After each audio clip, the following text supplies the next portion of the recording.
यहाँ देखिए, यहाँ से अगर देखेंगे तो ये पूरी कल्पवास की जो है टेंट है, तंबू है और कुटिया जिसे कह सकते हैं कि कुटिया है। इसी कुटिया में कल्पवासी कल्पवास कर रहे हैं।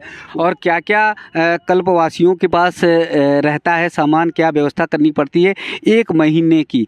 तो यहाँ अगर देखेंगे ये कुटिया में, अरे वाह, तो बाबा जी ने तो ढेर सारी देखिए सब्जियाँ इकट्ठी। हमारे पिताजी भी रहते थे, पिताजी पहले यहीं पर उनका स्वर्गवास हुआ था, इसी कल्पवास में ही, कल्पवास के दौरान ही शरीर उनका छूट गया यहीं पर। अरे वाह। उसके बाद 1 महीने अगर यहाँ रहते हैं तो ऐसा लगता है कि रिसाइकिल हो गया पूरा। और बिल्कुल बिल्कुल 1 महीने यहाँ से आप समझिए कि जब हम लोगों की पूर्णाहुति होती है, पूर्णिमा को जब जाते हैं तो लगता है कि बहुत कुछ ले करके जा रहे हैं यहाँ से। दोस्तों, आस्था के संगम में आप सब आएंगे तो कल्पवासियों का दर्शन आप सबको जरूर होगा। 1 महीने का कल्पवास होता है, 1 महीने कल्पवासी रहते हैं। उनका वैज्ञानिक आधार क्या है, उनका आध्यात्मिक और धार्मिक आधार क्या है, उस सब के बारे में लगातार हम आप सबको बता रहे हैं।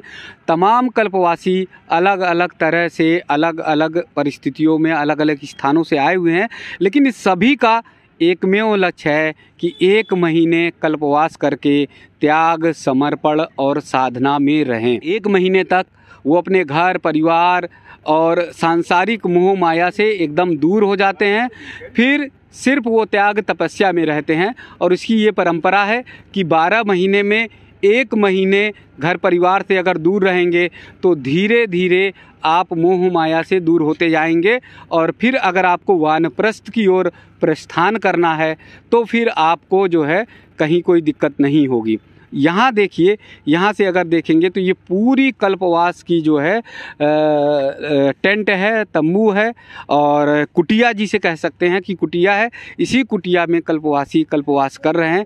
उनके प्रसाद, रहने और प्रसाद ग्रहण करने की सारी यहाँ पर तैयारी है। और बड़े ही पवित्र से, बड़े ही भाव से, बड़े ही पुण्य से वो सब प्रसाद ग्रहण कर रहे हैं। नई पीढ़ी के लोगों को ज़रूर ये देखना चाहिए, क्योंकि ये आस्था का ऐसा संगम है, ऐसा आस्था का ये विश्वास है, जिस विश्वास की परंपरा आज नहीं, सतयुग, द्वापर, त्रेता के युगों से चलती आ रही है। और कल्पवास की परंपरा निरंतर बढ़ती चली आ रही। यहाँ पर देखिएगा, यहाँ पर ठाकुर जी का स्थान है, पूजन का स्थान है।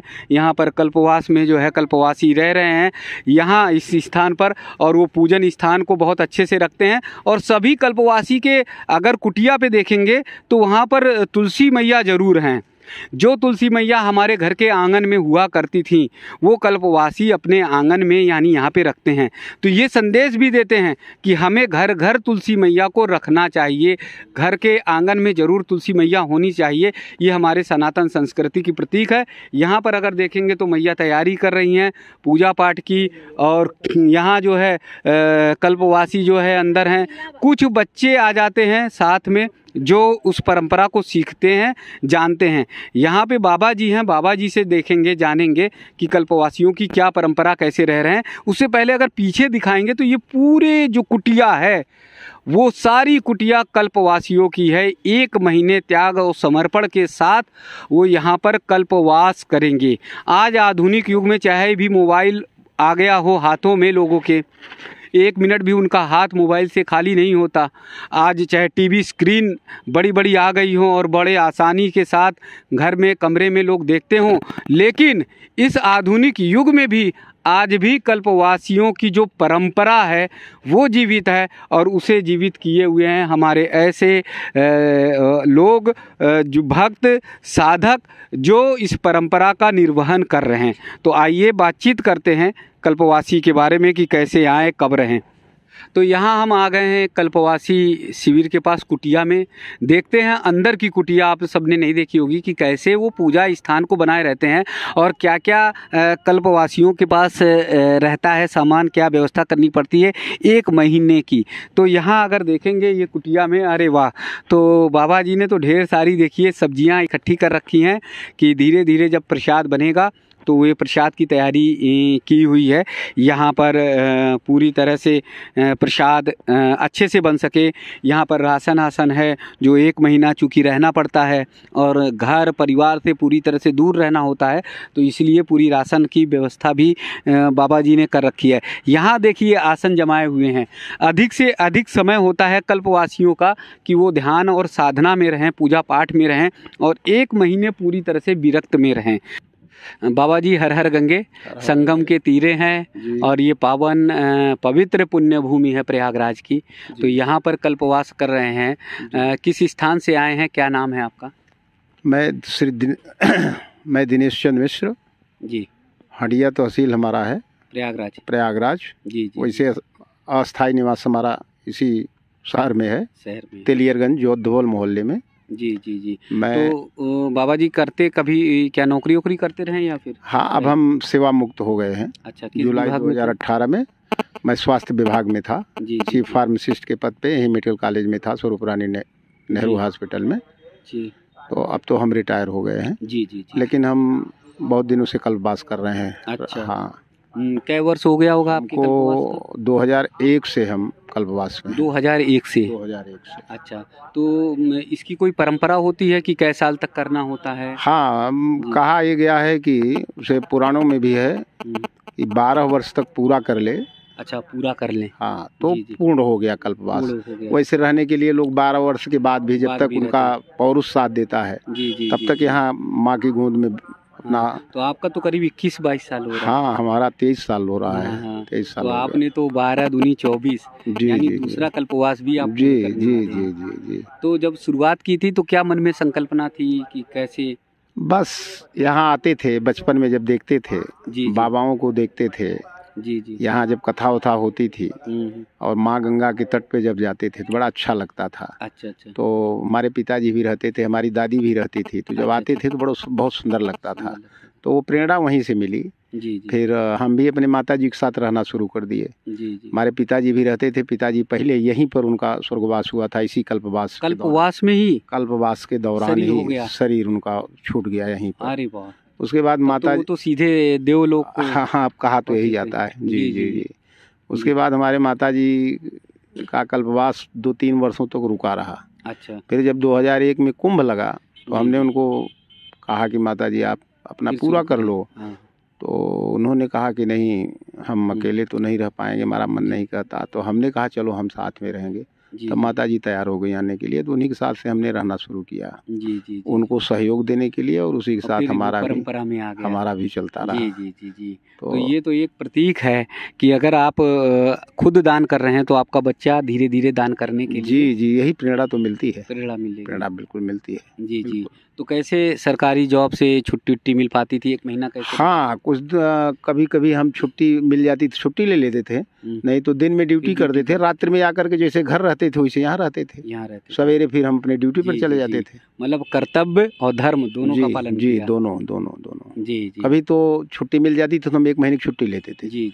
अगर छुट्टी नहीं मिल पाती थी तो हम रात्रि में जैसे घर जाते थे सोने के लिए, वैसे रात्रि में हम यहाँ चले जाते थे और दिन में अपना जाकर के ड्यूटी कर लेते थे। क्या था नियम है क्या, कैसे?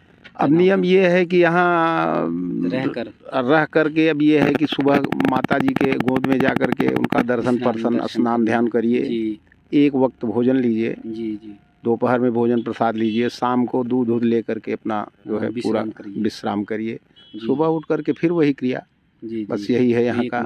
हाँ, भजन जितना हो सके यहाँ रह करके राम करे, राम जो भी जिस परंपरा का हो।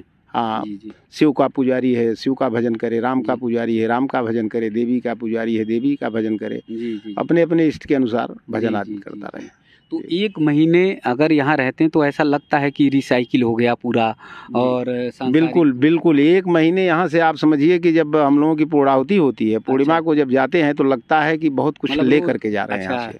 ऐसा महसूस होता है कि बहुत कुछ ले करके यहाँ से जा रहे हैं घर पे, इसमें कोई दो राय नहीं। अच्छा, कभी कभी ये भी भावुक भी हो जाते हैं कि ये परिवार ये साथ में सब थे। हाँ, बिल्कुल अलग अलग जा रहे हैं। बिल्कुल जैसे अब एक शिविर में, हमारे शिविर में अब कुछ लोग कोरांव से रहते हैं, अब हम हंडिया के हैं। इसी तरह से हर शिविर में कोई प्रतापगढ़ का है तो कोई जौनपुर का है तो कोई मध्य प्रदेश का है, सब इकट्ठे होते हैं। तो बड़ा मतलब एक तरह से साल भर के बाद मिलना होता है, फिर कहाँ कौन किसको फुर्सत है किसी घर जाकर के मिले। तो इसमें कोई दो राय नहीं, जब यहाँ शुरू करते हैं हम लोग आके भेंट होती है तो बड़ी खुशी होती है, और जाते समय तो बड़ी पीड़ा होती है कि अब छूट रहा है सबका साथ, इसमें कोई दो राय नहीं। बिल्कुल जी। तो जो है अब स्नान ध्यान पूजा पाठ करने के बाद बस यही जीवन का मूल उद्देश्य है कि ज़्यादा से ज़्यादा गंगा मैया में ध्यान लगाएं। जी जी जी जी जी।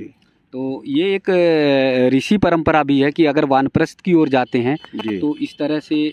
अब देखिए, अब यहाँ रह करके एकाग्रचित्तता तो होती है। जी जी। इसमें कोई दो राय नहीं कि वानप्रस्थ जाने की प्रेरणा जी अब यही सब करने से मिलता है, यही सब करने से मिलता है। और घर में बैठे रहिए कुछ न करिए तो आप काहे उधर को जाएंगे। जी जी। लेकिन अब एक तरह से ये 1 महीने का तो वानप्रस्थ ही है।